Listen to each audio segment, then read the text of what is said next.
పండితులందరికీ నమస్కారం. 9వ తరగతి పాఠ్యభాగం పుస్తకంలో నుంచి పాఠ్యగ్రంథంలో నుంచి స్వభాష అనే పాఠాన్ని చెప్పుకుందాం. స్వభాష అంటే ఇది పద్యం కాదు, గద్యం. అంటే గద్యంలో చాలా రకాల గద్యాలు ఉన్నాయి. కథలు, కథానికలు, వ్యాసాలు, సమీక్షలు, పీఠికలు ఇవన్నీ కూడా గద్యాలే అంటారు. వీటన్నిటినీ కూడా ఇవాళ మనం చెప్పుకునేటువంటి గద్యం వ్యాస విభాగానికి చెందింది. వ్యాసం, ఇది ఒక వ్యాసం. అంటే ఏదో ఒక అంశం మీద ఒక 4-5 పేజీల నిలుపుతోటి విషయాన్ని రాస్తాం. విషయం ప్రారంభమయ్యి ముగింపుతో ఆ వ్యాసం అయిపోతుంది. ఏ అంశాన్ని తీసుకున్నాం అంశం మీద రాస్తాం. ఈ వ్యాసాలు చాలా రకాలుగా ఉంటాయి. కొన్ని విషయాన్ని వివరించడానికే ఉంటాయి. ఇప్పుడు గ్రంథాలయం మీద వ్యాసం రాయమన్నాం. దాన్ని పూర్తి చదవగానే గ్రంథాలయం ఏంటి ఏంటో మనకు తెలిసిపోవాలి. అలాగే వార్తాపత్రికల మీద మనకు తెలియాలి, విజ్ఞానయాత్రలు అంటే తెలియాలి. ఇలాగ ఒక విషయాన్ని మళ్ళా దానికి వెనకాల కొనసాగింపులు అవే ఉండకూడదు. ప్రారంభించి అది ముగిసేసరికిలా విషయం ఒక క్రమంలో మనకు అర్థమైపోవాలి. దాన్ని వ్యాసం అంటారు. అలాంటి వ్యాసాలు ఈ వ్యాసం అన్ని వ్యాసాల లాంటిది కాదు, అధిక్షేప వ్యాసం అంటారు. విక్రింత అంటాం కదా, విక్రించేటువంటి వ్యాసం లాంటిది. ఇది ఒక నూతనమైన పోకడ. ఇట్లాంటి వ్యాసాలు రాసిన ఆయన పానుగంటి లక్ష్మీనరసింహారావు గారు. రాజమండ్రి పక్కన సీతానగరం అనే ఊరు ఉంది ఇప్పటికీ. ఆ సీతానగరంలో జన్మించారు. మంచి కవి, సరస హృదయుడు, మంచి చమత్కారి.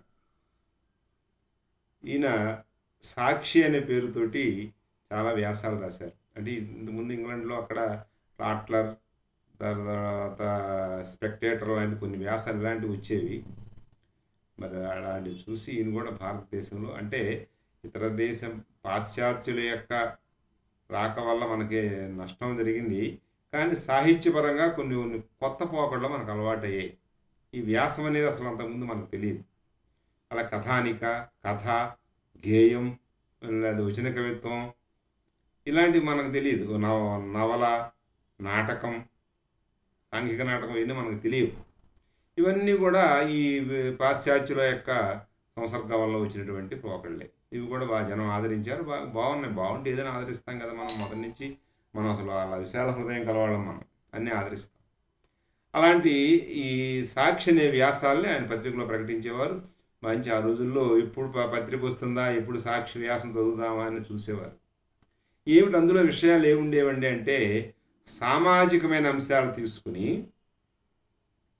వాటిని వ్యంగ్యంగా చెప్పేవారు. సంఘ సంస్కరణ అందులో ధ్యేయం. సంఘాన్ని సంస్కరించాలి. సంఘాన్ని సంస్కరించడం అంటే బాగు చేయటం అర్థం. అంటే సంఘం పాడైపోయింది కదా, పాడైపోతేనే కదా బాగు చేయడం, పాడవకుండా బాగు చేయం కదా. అలా సంఘంలో కొన్ని మూఢనమ్మకాలు, లేకపోతే అనుకరణలు, ఏదో ఒక భ్రమ, లేకపోతే భయం, వీటితోటి కొన్ని మూఢనమ్మకాలు పెరుగుతాయి, లేదా కొన్ని పిచ్చి పోగళ్ళు వస్తాయి. వీటన్నిటినీ కూడా సున్నితంగా ఖండించడం, ప్రజలకు తెలియజేయటం అనేదే మరి ఇక్కడ ఈయన చేస్తున్నటువంటి సంస్కరణ. భాషా సంస్కరణ, భావ సంస్కరణ, మరి అన్ని రకాల సంస్కరణలు సంఘంలో అన్నిటి కూడా వ్యాసాల ద్వారానే చూపించారు. అది విశేషం. ఇప్పుడు చాలామంది సంస్కర్తలు చర్యల ద్వారా చేస్తారు, చేతుల ద్వారా. వీరేశలింగ పంతులు గారు ఉన్నారు, సంఘ సంస్కరణ ఎన్నో చేశారు. వితంత వివాహాలు చేశారు, బాల్య అంటే బాలికా విద్యాలయం పెట్టారు, ఇవన్నీ చేశారు. అవన్నీ చేతల్లో కనపడుతున్న సంస్కరణ. అలాగే గురజాడ పరారు భాషా సంస్కరణ చేశారు. ఇవన్నీ రైటే. కానీ మన పానుగంటి వారి సంస్కరణ అంతా వ్యాస రూపాల్లోనే, వ్యాసాల్లోనే ఉంటుంది. మరి సారంగధర అని ఒక నాటకం రాశారు, అది మంచి ప్రసిద్ధి పొందింది. ఇంకా చాలా మంచి నాటకాలు రాశారు. ప్రచండ చాణక్య అని, అదని సరస్వతి అని చాలా పుస్తకాలు రాశారు. అవన్నీ మనం మీరు పుస్తకాలు చూసి పిల్లలకి చెప్పవచ్చు. ఇక్కడ ఈ వ్యాసం ముఖ్యంగా ఈ రోజున మన ముఖ్యంగా ఆంధ్రప్రదేశ్ వాసులకి ఈ స్వభాష అనేటువంటి ఈ పాఠం చాలా చాలా అవసరం. మీరు మనసు పెట్టి పిల్లలకి హత్తుకునేటివి చెప్పగలగాలి. ఎందుకంటే మనకి ఇక్కడ ఇంగ్లీషు మీడియం తీసుకొచ్చేసి తెలుగు భాష అనవసరం, తెలుగు భాష వస్తే ఎలాగొస్తాయి, దీనివల్ల ఏం లాభం లేదు, ఉద్యోగాలు రావాలంటే తెలుగు రావాలి, ఉద్యోగాలు రావాలంటే ఇంగ్లీష్ చదవాలి, విదేశాలు వెళ్ళాలంటే ఇంగ్లీష్ చదవాలి, మామూలు బడుగు బలహీన వర్గాలందరూ కూడా ఉత్తమ చదువులు చదవాలంటే ఇంగ్లీష్ రావాలని ఒక భ్రమలో పడి కొట్టుకుపోయి ఆ భ్రమని నిజంగా భావించి మన అందరికీ నెత్తి మీద రుద్దే ప్రయత్నం జరుగుతుంది. అంటే ఇలాంటి ప్రయత్నాలు అప్పటి నుంచే ఉన్నాయన్నమాట.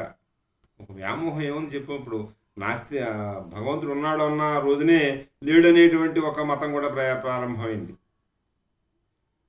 అలాగే స్వభాష మన మాతృభాష మనం మళ్ళీ చెప్పుకుందాం అంటే అక్కర్లేదనే వాళ్ళు కూడా ఇప్పుడు ఉంటారు, దీనికి వ్యతిరేకులు ఉంటారు. ఆస్తికులు ఉన్నప్పుడు నాస్తికులు మొదలయ్యారు. అలాగే ఇప్పుడు ఈ స్వభాష ఆ రోజుల్లో కూడా ఉందేమో మరి. దీన్ని గ్రహించి ఆయన మాతృభాష జరుగుతున్న అన్యాయం మీద తీవ్రంగా ఆయన గళమిప్పుతారు. ఈ వ్యాసరాశి చదువుతుంటే మనకి అరే మన భాషను ఎంత కోల్పోతున్నాం మనం, మన భాషలో ఎన్ని విషయాలు ఉన్నాయనే విషయం తెలుస్తుంది. అయితే ఈ అన్నిటి చెప్పడం వేరు, ఈ పాఠం చెప్పడం వేరు. మీరు ఈ పాఠాన్ని పిల్లలకి ఒక పేరా చదివించి వాళ్ళతోటి మనం అర్థవివరణ చేసుకుని వెళ్ళక్కర్లేదు. ముందర అసలు పాఠాన్ని ఎక్స్ప్రెస్ స్పీడ్ చదవడం నేర్పండి. ఏంటంటే ఇదంతా వాడుక భాషలో సాగింది.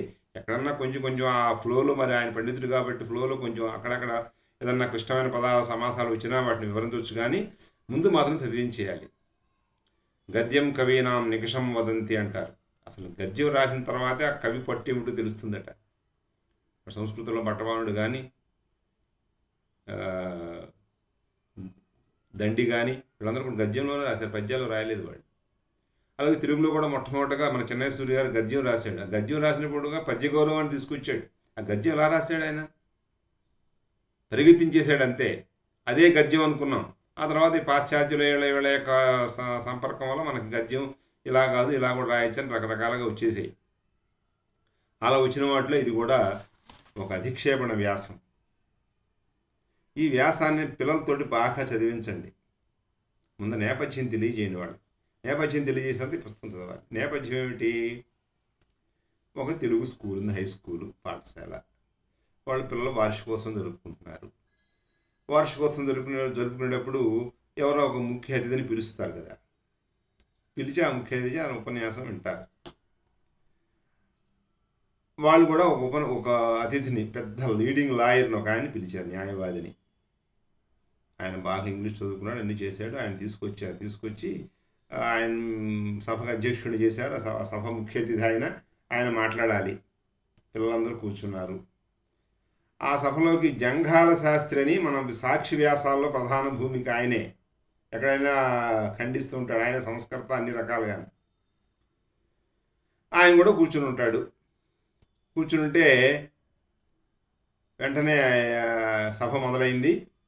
వ్యాయామ విద్య అంటే చదువులో మనం బాగా చదవడం ఎంత ముఖ్యమో వ్యాయామం చేయడం కూడా అంతే ముఖ్యము. అలాగే చేతితో గుండ్రంగా రాయడం కూడా అంతే ముఖ్యమైన అంశాన్ని మన గాంధీ గారు కూడా చెప్పారు. వ్యాయామం చేయకపోతే, వ్యాయామం కూడా విద్యలో భాగమే. ఖచ్చితంగా మీ లెక్కల పీరియడ్, తెలుగు పీరియడ్ ఎలా ఉందో వ్యాయామం పీరియడ్ కూడా ఒకటి ఉండాలి. వ్యాయామం చేయాలి ఖచ్చితంగా. అందుకని డ్రిల్ మాస్టర్ని పెట్టారు. అలాగే డ్రాయింగ్ మాస్టర్ను చక్కగా రాయడం నేర్చుకోవాలి. అప్పటి నుంచి బీజాలు పడేవాడు. అందరూ అవ్వకపోయినా కొంతమంది అన్నా మంచి చక్కని చిత్రకారులు అవుతారు. ఆయన నేర్పాలి. ఇదంతా విద్య సమగ్రంగా ఉండాలంటే అన్ని రకాలు ఉండాలి. అలాంటి వ్యాయామ విద్య మీద ఉపన్యసించమని ఆయన చెప్పారు. ఇక ఆయన లేచి yes boys and girls, respected teachers, headmasters అని మొదలుపెట్టి ఆ వ్యాయామ విద్య మీద మాట్లాడేశాడు. ఈ పిల్లల తెల్లమోహలేసి చూస్తున్నారు. ఎంత ఇంగ్లీష్ మీడియం అయినా అయినా మాతృభాషలో చెప్పినప్పుడు వినే పద్ధతి వేరుగా ఉంటుంది. ఇప్పుడు మీ పిల్లలు వాళ్ళందరూ చదువుతున్నారు ఇంగ్లీష్ మీడియం అనుకుందాం. ఇంటికి వచ్చిన తర్వాత మీరు once upon a time there is a king అని ఏదైనా కథ మొదలు పెట్టండి. డాడీ వద్దు నాన్న, వద్దు తాత, తెలుగులో కథ చెప్పు అంటారు పిల్లలు. అది చక్కగా జీర్ణం అయిపోతుంది వాడికి. హాయిగా తేలిగ్గా జీర్ణమయ్యే పదార్థం తింటే ఎలా హాయిగా అరుగుతుందో అలా అరిగిపోతుంది తెలుగు కథ. ఆ ఇంగ్లీష్ అయితే వాడు ఆ తెలుగుని ఆ ఇంగ్లీష్ని తెలుగులో తర్జుమా చేసుకుని ఆ పాత్రలు ఊహించుకుని బోల్డంత కష్టపడి వాడు విసుగు వచ్చేసి నిద్ర వస్తుంది. తెలుగులో చెప్పండి ఎంతసేపు అని ఉంటాడు. వీరు ఎప్పుడైతే ఇంగ్లీష్లో ఉపన్యాసం చెప్పేసి any doubt come forward to speak ఎవరికైనా డౌట్లు ఉన్నాయా రెండు ముందుకు వచ్చి అడగండి అన్నాడు. అసలు వినటమే మాకు తలకాయ నొప్పి వచ్చిందిరా నాయన అని డౌట్లు అడుగుతాడు. అందరు పిల్లలందరూ మొహం వేలాడేసేసి ఎందుకు వచ్చి తెచ్చుకున్న తద్దినో రాని పాపం ఎవరికి ఏం అర్థం కాలేదు, సుఖంగా లేదు ఉపన్యాసం. అలా తలలో ఉంచి కూర్చున్నారు. అప్పుడు ఆ సమయంలో ఈయనకు అర్థమైంది, వీళ్ళ జంఘాల శాస్త్రి గారికి ఈయన వచ్చింది ఏంటి, ఇంతమంది కూర్చున్న పిల్లలందరూ తెలుగు పిల్లలు. ఇంగ్లీష్ చదువుకుండొచ్చు, సబ్జెక్టుగా చదువుకోవచ్చు, కానీ వాళ్ళకి అనర్గళ ఇంగ్లీష్లో మాట్లాడితే అర్థమయ్యే పరిస్థితి కాదు ఇది. వెంటనే ఆ జంఘాల శాస్త్రి గారు లేచారు. ఎస్, నేను మాట్లాడుతాను, మీరు నాకు అవకాశం ఇస్తారా అన్నాడు. అయినట్ రండి అని పిలిచారు. ఇక ఆయన పైకి రావడంతో ఆయన నమస్కారం ఈయన నమస్కారం ఏమనలేదు. ఎలా వేగంగా అంటే ఆయనకు లోపల ఉక్రోషం. తెలుగు భాష మాట్లాడాడు ఆయన. ఆయన తెలుగు రాదండి, పిలిచింది తెలుగు పిల్లలు. వ్యాయామం గురించి మాట్లాడితే ఇంగ్లీష్లో వెళ్తాడా? ఎంతమందికి అర్థమైంది అది? వాళ్ళ మొహాదుడు ఎలా ఉన్నాయి అడిగేం అర్థమైందా? అంటే ఎందుకు తెలుగు మాట్లాడలేదు? తెలుగు రాదా అంటే ఇక్కడ పుట్టలేదా? తెలుగుదేశంలో పుట్టి పెద్దవాడే ఇంక తర్వాత ఇప్పుడే కదా నేర్చుకుంటాడు ఆంగ్లం. మొట్టమొదటి తెలుగు మాట్లాడాడు కదా. ఆ జ్ఞానం కూడా ఈయనకి లేదా? అది కూడా మాట్లాడాడు. నాకు I can't speak in Telugu, నేను తెలుగులో మాట్లాడాను అన్నాడేంటి? అసలు తెలుగు ఎందుకు మాట్లాడలేడు? ఈయనకి ఆవేశం పొంగొచ్చింది. తెలుగు భాషని ఇంత అంటే స్వభాష, మన మాతృభాషని ఇంత కించపరిచినందుకు, అందులో నేను మాట్లాడలేను అన్నందుకు, పిల్లలతో ఇంగ్లీష్లోనే మాట్లాడినందుకు, పైగా ఉన్న సందేహాలను అడగడం కూడా ఇంగ్లీష్లోనే అడిగినందుకు జంఘాల శాస్త్రి గారికి ఒళ్ళు చెమచెమలాడిపోయింది. వెంటనే డయాస్ మీదకి వచ్చాడు, మైక్ అందుకున్నాడు. అని అడిగాడు పర్మిషన్, ఏం మాట్లాడొచ్చా? మాట్లాడు సార్ అనగానే వెంటనే శరవేగంగా ఆయన అన్న మాటలను పిల్లల చేత చదివించేయండి, ఒకళ్ళ చేత. పిల్లలు బాగా మనకంటే బాగా చదివేవాళ్ళు ఉంటారు పిల్లలు. హరహర మహాదేవ శంభు, మహాదేవ శంభో.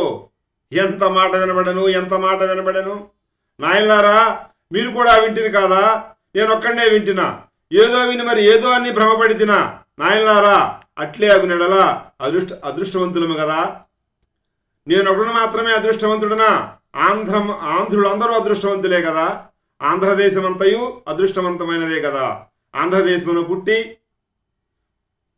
ఆంధ్ర మాతాపితలకు ఉద్భవించి, ఆంధ్ర సంప్రదాయములు అభ్యసించి, ఆంధ్ర జాతీయ తత్వ సంపత్తి అభివృద్ధి చెంది, ఆంధ్ర భాషలో పండితులై ఆంధ్ర గ్రంథములు రచించి, ఆంధ్ర భాషాదేవికి అమూల్య అలంకారముగా అర్పించి, ఆంధ్రదేశ సేవ ఆచరించి, తమ అంగములు అసువులు ఆత్మలు పవిత్రములుగా చేసుకొని ప్రాణములను బాసి పరమపదమును చేరిన ప్రాచీన ఆంధ్రులందరూ కూడా అదృష్టవంతులు కదా. అయ్యయ్యో, అంత అదృష్టం పట్టదు. వింటిని, నిజముగా వింటిని, నాది భ్రమము కాదు, తాత్కాలిక ఉన్మాదము కాదు. మీరు కూడా నాతో పాటు వింటిరి కదా. వెనక ఏమి చెవులు చిల్లులు పడినవా? మతి మందగించినదా? వినకపోవటం కూడానా? గుండెలు పగిలిపోవ వింటిమి, మనస్సు మండిపోవ వింటిమి, సిగ్గు చిమిడిపోవ వింటిమి, ప్రాణములు పైకి ఎగిరిపోవ వింటిమి. నాయనలారా, బ్రతికి ఇండిన సుఖములు పడాయవచ్చు అని కవి చెప్పినాడే. ఇంకను జీవించి ఉన్నందులకు ఇదియా ఫలము, ఇదియా సుఖము. ఎక్కడికి వెళ్తున్నాడో పిల్లలకి అసలు ఏం తెలియదు. ముందు విన్నారా మీరు? నేను విన్నా. అరే వినకపోతే ఎంత బాగుండేది. అంత అదృష్టం మనం ఖచ్చితంగా విన్నాం. నిజంగా వెళ్ళిపోయిన వాళ్ళందరూ అదృష్టవంతులు. ఇప్పుడు వరకు ఎంతో నేర్చుకుని ఆంధ్ర గ్రంథాలు రాసి ఆంధ్ర భాషా సేవ ఎంతో చేసినటువంటి వాళ్ళందరూ కూడా వెళ్ళిపోయారు కదా. వాళ్ళ అదృష్టవంతులు. మనకు అంత అదృష్టం ఏది? విన్నాం, ఖచ్చితంగా విన్నాం. చెవులు చిమిడిపోయేట్టుగా విన్నాం, గుండె బద్దలైపోయేట్టుకున్నాం, ప్రాణములు పైపై ఎగిరిపోయేట్టుగా విన్నాం. ఇందుకు ఏంటి విన్నాం అనేది వాళ్ళు కూడా చూస్తున్నారు. ఏం విన్నాము అని. ఏమన్నాం? ఒక తెలుగువాడై పుట్టి తెలుగు నేలలో పెరిగి పెద్దవాడై నానా యాతనలు పడి ఇంగ్లీషు భాష నేర్చుకుని ఏదేదో 4 ఇంగ్లీష్ ముక్కలు నోటికి రాగానే తెలుగు నాకు రాదు అనే మాట విన్నాం. అప్పుడు మనం అది విన్నది వీళ్ళు. ఆ టెంపోని తగ్గనివ్వకుండా పాఠం చెప్పినంతసేపు కూడా తెలుగు భాషని నాకు రాదు అనేటువంటి భావం చెప్పడం వల్ల మనకి ఎంత ఆక్రోశం వచ్చిందో. పానుగంటి వారి యొక్క ఆ ఉద్వేగం ఎలాంటిదో ఆ ఉద్వేగాన్ని మాత్రం చెప్ప చేయకూడదు, అలాగే పెట్టండి. పాఠాన్నంతా పేరాలుగా చదివిస్తే చివరికి చెప్తారు ఏమర్థమైందో. ఈ పాఠాన్ని వేరే నేను వివరించక్కర్లేదు. ఇప్పటికీ చాలామంది మురిసిపోతూ ఉంటారు, ఏమిటోనండి మా అబ్బాయికి తెలుగు రాదు, ఇంగ్లీష్ అయితే బాగా వింటాడు. నాతో ఒక ఆవిడ చెప్పింది గొప్పగా, ఏమండి మొన్న మా అమ్మాయిని తీసుకుని కాలేజీకి వెళ్ళాను అంటే ఫస్ట్ ఇయర్ పిల్లలందరూ లోపలికి రండి అనగానే అందరూ వెళ్ళారు కానీ మా అమ్మాయి వెళ్ళాలా. ఎందుకమ్మా ఏమైందంటే లోపలికి రండి అంటే దానికి ఏంటి తెలియదు, గట్టినంటే వెళ్ళేదట, లోపల రండి అంటే తెలియదు. అందుకనే మా అమ్మాయికి తెలుగు రాదని ఆవిడ చాలా ఆనందపడిపోతూ ఉంటుంది. అలాంటి వాళ్ళని కనుక ఇప్పుడు జంగాల శాస్త్రి చూస్తే పేక పిసికి చంపేస్తాడు. లోపలికి రండి అనే మాట కూడా తెలియదండి తెలుగుదేశంలో పుట్టిన వాళ్ళకి. ఇక్కడ అమ్మ నాన్న దగ్గర ఉండదు, రోజు ఇంట్లో తెలుగు మాట్లాడుతున్నారు కదా. తెలుగుదేశంలో పుట్టి ఇక్కడ పెరుగుతుండో తెలుగు గాలిని తెలుగు నీరుని అనుభవిస్తూ ఉన్న వాళ్ళందరూ ఎవరు కూడా మా పిల్లలకు తెలుగు రాదని చెబితే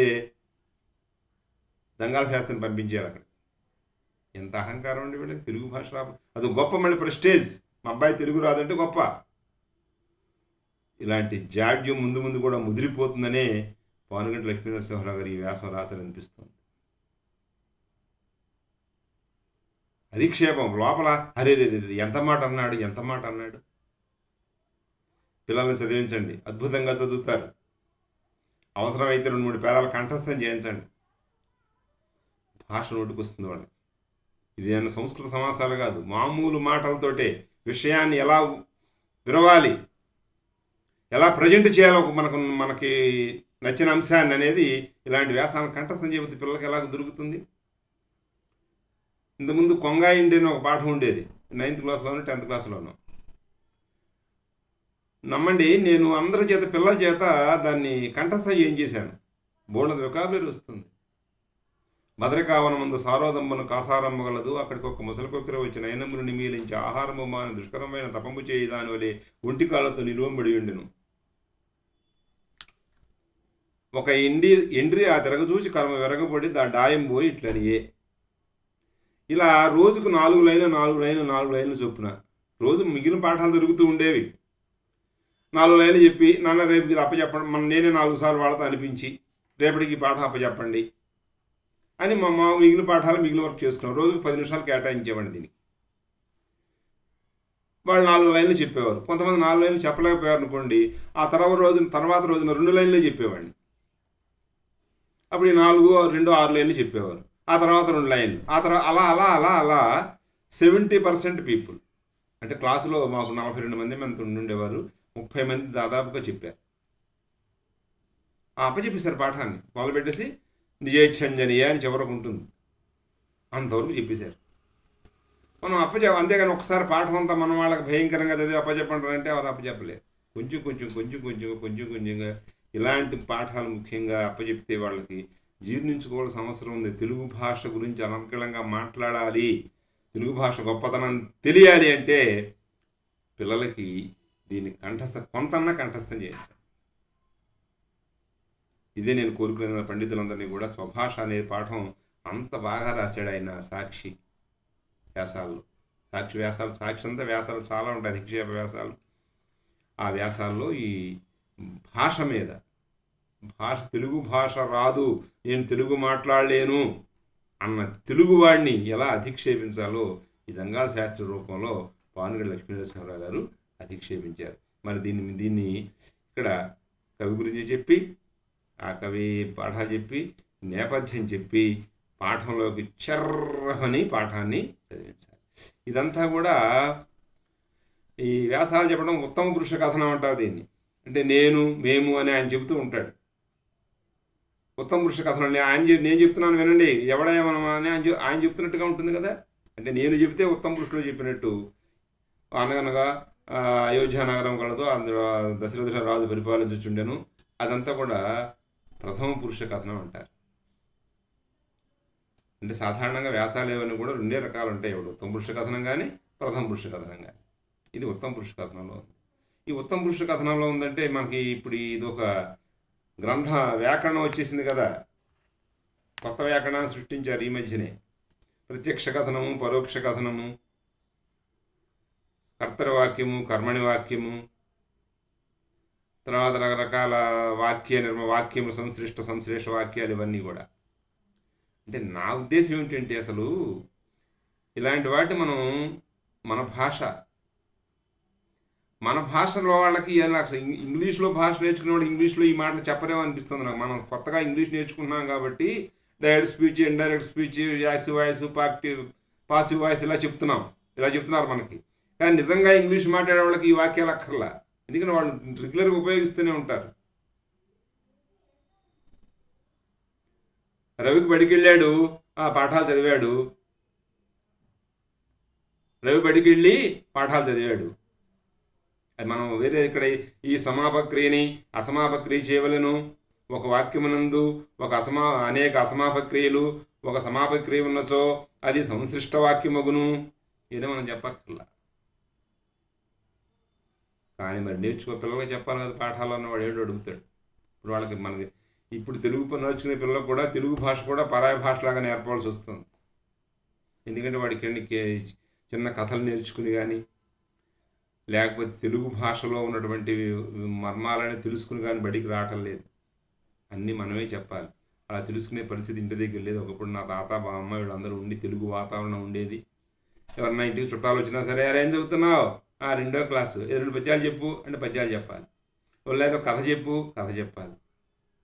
ఇలాంటి చెబుతుంటే వాడికి బోర్డు అంత వొకాబులరీ వచ్చేది. ఇప్పుడు అదేం లేదే, ఇంత టీవీ నాలెడ్జ్, టికెట్ నొక్కుకోవడం. అంటే ఆ విషయంలో మనకంటే వాళ్ళ పిల్లలు ముందున్నారు అనుకోండి, మనకు అది ఛానల్ ఏంటో సరే కొన్ని తెలియవు, కానీ పిల్లలు మాత్రం చేసేస్తుంటారు. ఆ విషయం తెలియదు కానీ భాషలో మాత్రం శూన్యం. కాబట్టి ఇప్పుడు వాళ్ళకు కూడా మనం ఈ వాక్యాలు కూడా నేర్పవలసి వచ్చింది. మన వ్యాకరణం అంతా కూడా అక్షర పద వ్యాకరణం, అక్షరాలు పదాలతో సంబంధం, అంతేగాని వాక్యంతో సంబంధం చాలా తక్కువ వ్యాకరణం. ఇప్పుడు అదే మనకు హైలైట్ అయిపోతాం. ఈ వాక్యాలు అంటే పాఠం అయిపోయింది కాబట్టి ఈ వాక్యాలు చెప్పేటప్పుడు కూడా అసలు ముందర సామాన్య వాక్యం అంటే ఏమిటి, ఒక కర్త కర్మ క్రియ ఉంటాయి. కర్మ లేకపోయినా వాక్యం ఉంటుంది, అకర్మక వాక్యాలు అంటారు. ఇలా రకరకాల ముందుగానే మీరు ప్రిపేర్ చేసుకుని వాక్యాలని పిల్లలు చెప్పాలి.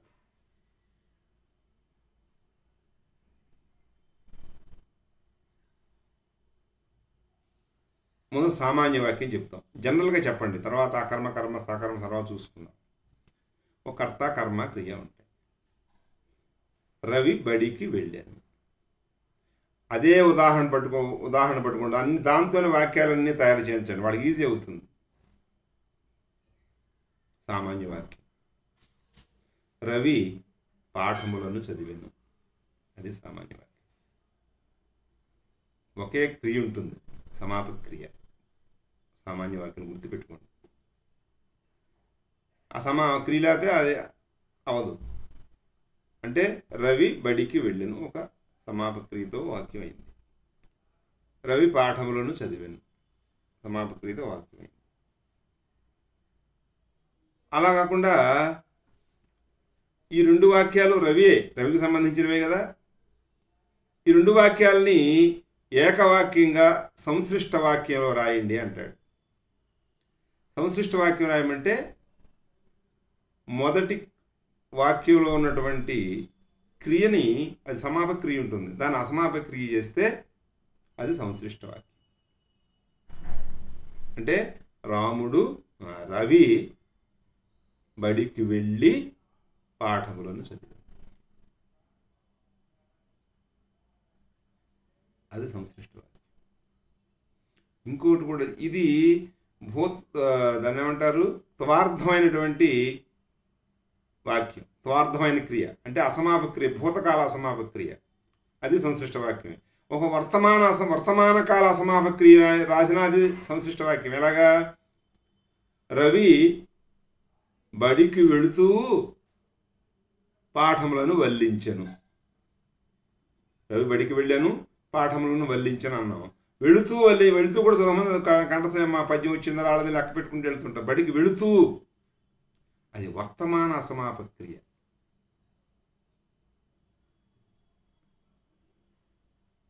కదా. ఇలా అలాగే రవి బడికి వెళితే చేదర్థకం ఉంటారు, దాన్ని చేదర్థక వాక్యం. రవి బడికి వెళితే పాఠాలు బాగా చదువుతాడు. చేదర్థకాలు, చేత్ అంటే అయినట్లయితే, శతార్థకం అంటే వర్తమాన అసమాపకం, త్వార్థం అంటే భూతకాల అసమాపకం. ఇలా ఇవే అసలు మనకు చాలా ఈజీ. పిల్లలకి ఇది ఒక వ్యాకరణం లాగా చెప్తే వాళ్ళకి తెలియదు. నిత్యంగా వాళ్ళు నిత్య వ్యవహారంలో ఉదాహరణలు ఇవ్వండి, అందులో ఉండి పుస్తకంలో ఉన్నవి చేస్తే వాడు మడి బెదిరిపోతాడు. అర్థం ఈజీ, తొందరగా అర్థమవుతుంది. వీటి కోసం మహాప్రయత్నం చేయక్కర్లేదు. ఇది వచ్చినప్పుడు బడువు వస్తుంది, అది వస్తే తయ్యి వస్తుంది, తీయి వస్తుంది, ఇలా మాటలు వస్తాయని చెప్పకండి. ఇంకా సంయుక్త వాక్యం అంటే, సంశిష్ట వాక్యం అంటే ఎన్ని అసమాపక క్రియలు, అది భూతకాలమో లేదా వర్తమాన కాలం ఏ క్రియ అయినా సరే అసమాపకంగా ఉండి తర్వాత ఒకే ఒక సమాపక క్రియ ఉంటే అది సంశ్లిష్ట వాక్యం. కానీ సంయుక్త వాక్యంలో రెండు వాక్యాలు అలాగే రెండింటిలోనూ ఆ సమాపక క్రియలు ఉంటాయి, కానీ మధ్యలో రెండు వాక్యాలకు మధ్యలో ఒక చిన్న జాయింట్ అది కలుగుతుంది. రవి బడికి వెళ్ళాను, రవి పాఠములను చదివాను. రవికి బడికి వెళ్ళాను మరియు పాఠములు చదివాను. రవి ఒకటే గంట, రవి ఒకసారి రాస్తే చాలు, ఒకటే వాక్యం కదా. ఒక వాక్యం రెండుసార్లు కర్తను రాయక్కర్లేదు. రవి బడికి వెళ్ళాను మరియు పాఠములు చదివాను.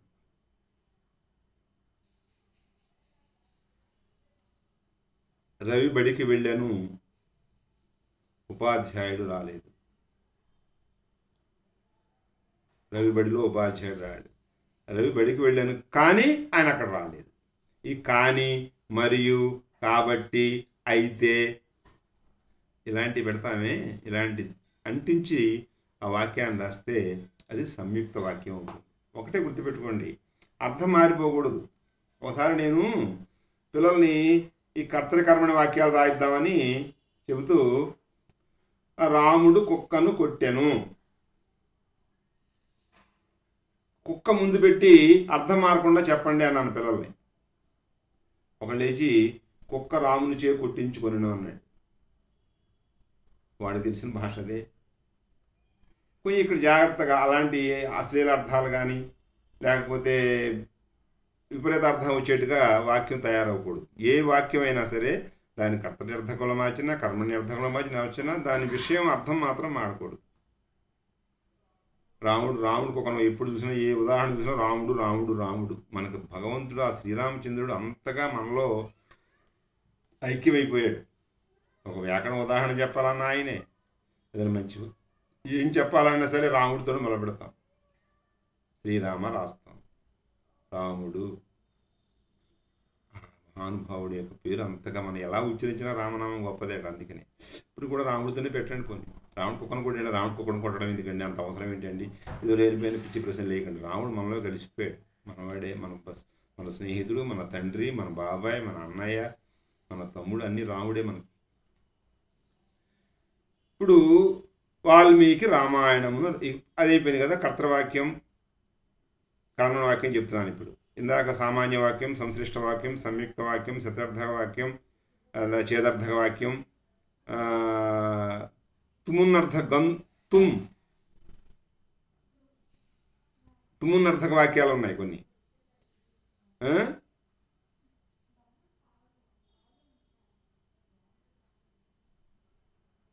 వెళ్ళడానికై ప్రయత్నిస్తున్నాడు, అలాంటిది అర్థం వస్తుంది. గంతుం, వెళ్ళుటకై. సంస్కృతంలో తుమ్మున్నర్థంగా ఉంటారు. గంతుం, తర్వాత శ్రోతుం, అలాంటి తుమ్ అని అర్థం వస్తుంది అక్కడ. అది వచ్చి తెలుగులో ఎలా అవుతుంది? గంతుం వెళ్ళుటకై, శ్రోతుం వినుటకై. తుమ్మునర్థకాలని, అలాగే ప్రశ్నార్థకాలు, వ్యతిరేకార్థకాలు, ఇవన్నీ ప్రతి వ్యాకరణంగా చెప్పడం ఏమండి మనకు తెలియదా? పిల్లలకు కూడా తెలుస్తుంది, అందరికీ తెలుసు. ఈ కర్తర కర్మణ వాక్యాలన్నీ ఒకటి ఉన్నాయి. అంటే కర్త ప్రధానంగా ఉండాలి, కర్మ ప్రధానంగా ఉండాలి. కర్త ప్రధానంగా ఉంటే కర్తవాక్యం, కర్మ ప్రధానంగా ఉంటే కర్మ. ప్రధానం అంటే ప్రథమా విభక్తిలో ఉండడం. అది ప్రథమా విభక్తిలో ఉంటే మిగిలింది ఎలా ఉంటే అర్థాన్ని బట్టి మనం మార్చేస్తాం, భాష మంద కాబట్టి. ఇప్పుడు అదే చేద్దాం. రాముడు కుక్కను కొట్టాను. అయితే వాల్మీకి రామాయణమును రచించను. ఇక్కడ కర్త వాల్మీకి, అక్కడ రాముడు కుక్కలో అది రాముడు. వాల్మీకి రామాయణమును రచించను చెప్పుకున్నాం. వాల్మీకి రామాయణమును రచించను. ఇందులో వాల్మీకి కర్త, రామాయణం కర్మ కదా.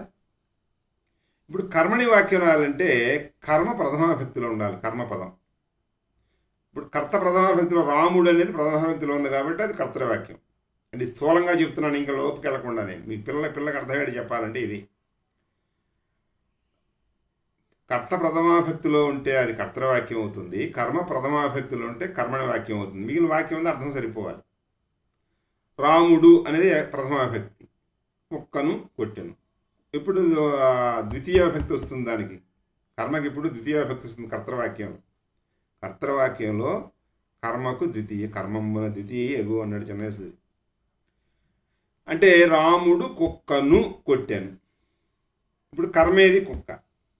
ఆ కుక్కని మీరు ప్రధానంగా చేసి రాయాలి. అంటే కుక్క ప్రథమాభక్తి కుక్కే. కుక్కడు, కుక్కకు, కుక్కవు అని ఉండదు. కుక్క అంటే కుక్క, స్త్రీ సమం అంటారు. అలాంటి వాడిని డూ నువ్వు చేరకపోయినా అది ప్రథమాభక్తే, దాన్ని స్త్రీ సమం అంటాం. కుక్క ప్రథమా చేసాం. కుక్క రాముడు కొట్టానంటామా అనం కదా. కుక్కను రాముడు కొట్టినంటే మళ్ళీ కుక్కను అని ద్వితీయ భక్తి వచ్చింది కదా, అది కర్మనే వాక్యం కాదు, కర్మ ప్రథమలో ఉన్నట్టు కాదు. అప్పుడు కుక్క రామునిచే కొట్టబడెను. ఆ క్రియకి బొడు అనేది ఒకటి వస్తుంది. అంటే ఏంటి, కర్త కర్మ క్రియ ఉన్నప్పుడు కర్త ప్రథమాభక్తిలో ఉండి కర్మ ద్వితీయాభక్తిలో ఉంటే అది కర్తరి వాక్యం. కర్మని వాక్యం రాసేటప్పుడు కర్మ ప్రథమాభక్తిలో ఉండి కర్త తృతీయాభక్తిలోకి ఉండి క్రియకి బడు చేరితే బడు అనే ఒక ప్రత్యయం చేరుతుంది. ఇంగ్లీష్లో బై అంటాం, మన తెలుగులో బడు. అంటే కుక్క రామునిచే కొట్టబడెను, రామాయణము వాల్మీకిచే వ్రాయబడెను. ఇవన్నీ కూడా కర్తరి కర్మని వాక్యాలు. ఇప్పుడు ఎంత సులువుగా ఇవ్వటం లేదు.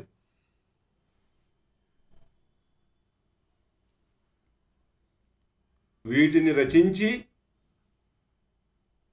ఇవి రచింపబడి 15 సంవత్సరములు గడిచినవి. మనం మాకుండేది 10th క్లాసులో మొదలబోతు పాఠంలో. ఇవి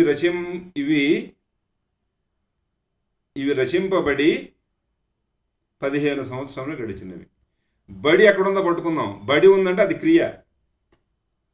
రచింపబడి ఉందంటే అవి రచించి అని మారుతుంది. అంటే ఇది కర్మని వాక్యంలో ఉంది. రచింపబడినది ఏమిటి? ఇవంటే ఇవికి ద్వితీయ విభక్తులు పెట్టాలంటే వీటిని రచించి 15 సంవత్సరాలు గడిచినవని రాయాలి. కర్తవాక్యం రాయాలంటే అంటే రచింపబడు అని ఎక్కడుందో ఉందంటే అది కర్మని వాక్యం. రచింపబడిన ఏమిటి ప్రశ్నిస్తే వచ్చేది కర్త. రచింపబడినవి ఏమిటి? ఇవి, అవి కర్మ. రచింపబడినవి ఏమిటి అంటే కర్మ. ఇవి, ఆ ఇవిని ద్వితీయలో పెట్టండి. వీటిని బడి తీసేయండి. వీటిని రచించి 15 సంవత్సరాలు గడిచాయి. ఇది కర్త లేదు. వాటిని రచించి 15 సంవత్సరాలు గడిచాయి.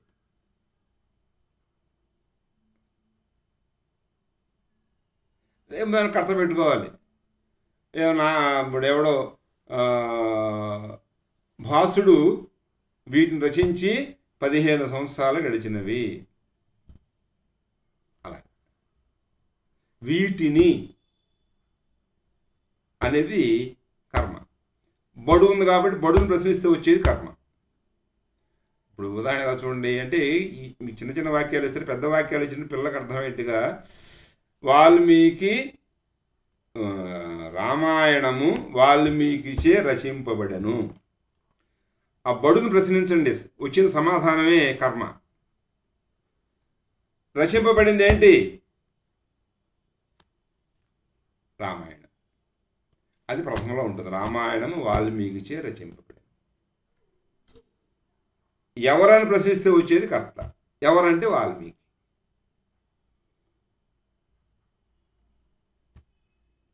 రామాయణము వాల్మీకిచే రచింపబడెను. ఆ బడు ఉంది, బడు తీయాలంటే రచించను. ఎవరు రచించను? వాల్మీకి. అది వాల్మీకి ప్రథమ వ్యక్తిలో పెట్టాలి. దేన్ని రాశాడు? రామాయణం, దాన్ని ద్వితీయలో పెట్టాలి. అప్పుడు వాల్మీకి రామాయణమును రచించను. అక్కడ బడుతో ఇస్తే కర్మణ వాక్యం ఇచ్చి కర్తృవాక్యంలో రాయమన్నట్టు.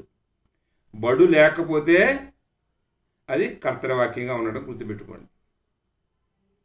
సరే, ఆ కర్తృకార వాక్యం కర్మణ వాక్యం చెప్తారు. ఆ తర్వాత ప్రత్యక్షానుకృతి, పరోక్షానుకృతి, ఇదొకటి నేను పిల్లలకు చెప్పేవాడిని. నేను ఇమ్మన్నానని పుస్తకం పట్టుకురా గుమస్తా దగ్గరికి అనేవాడిని. ఒక కుర్రాళ్ళు లేపి నేను ఇమ్మన్నానని పుస్తకం పట్టుకురా అక్కడ కిందకి వెళ్ళి అన్నాను గుమస్తా దగ్గర. వెళ్ళేమంటాడు కుర్రాడు? వెళ్ళి నేను పుస్తకం ఇమ్మన్నాను అంటాడా? ఆయన పుస్తకం ఇమ్మని చెప్పారు అంటాడు. పిల్లలు మార్చేస్తారు. మీరు ప్రత్యక్ష పుస్తకాల మీద రాయక్కర్లా. అడిగి ప్రయోక్షాలు నేను అతనవుతుంది, మేము వారవుతుంది, ఈనాడు అనేది ఆనాడు అవుతుంది, ఇలాంటి మాటలన్నీ చెప్పక్కర్లేదు. మనం పిల్లలకి చెప్పండి, చెప్తారు. నేను పుస్తకం ఇమ్మంటున్నానని తీసుకురా వెళ్ళి అంటే మేషాల పుస్తకం ఇమ్మంటాను అంటాడు. అదే నేను పుస్తకం అని నేను చెప్పిన మాటలు అక్కడ చెప్పడు. నేను చెప్పింది ప్రత్యక్షం, కుర్రాడు చెప్పింది పరోక్షం. అదే తేడా. ఆడేం చెప్తాడో ఆడే చెప్పేస్తాడు. తెలియదు ఇదేం మార్చుకోవాలో ఆడికి వాడు తెలిసిపోతుంది. అలా ప్రాక్టికల్గా చెప్పండి పిల్లలు. నేను ఈ పుస్తకాన్ని రాసి 5 ఏళ్ళు అయిందిరా అన్నాను నేను. పక్క ఏంట్రా మాస్టర్ అన్నారంటే ఆయన ఆ పుస్తకం రాసి 5 ఏళ్ళు అయిందంట అని చెప్తాడు. అందుకని నేను రాశానని చెప్పడు. నేను మొదలు ఏం పెట్టాలో ఆడికి తెలుసు. ఇలా ప్రాక్టికల్గా చేసే ప్రత్యక్ష పరోక్ష కథనాలు మనకి ఏమీ కాదు. పిల్లలకి ఆ జ్ఞానం వస్తే ఎలాంటి ప్రత్యక్ష పరోక్ష కథనమైనా చెప్పేస్తాడు.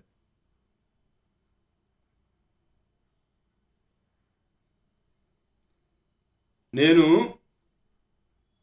రేపు బడికి రాను అని చెప్పాను. పిల్లడు ఏం చేద్దరు? పక్కకెళ్ళి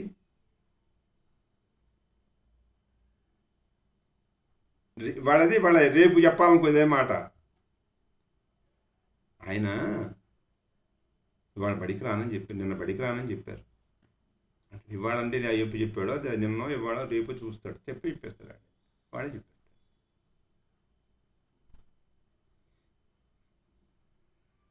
నా కలం జేబులో నుంచి జారిపోయింది అన్నాడు రవి. ఏంట్రా అన్నాడు రవి? వాడి కలం జేబులో జారిపోయిందంట. అయిపోయిందా? చెప్పేసాడా లేదా?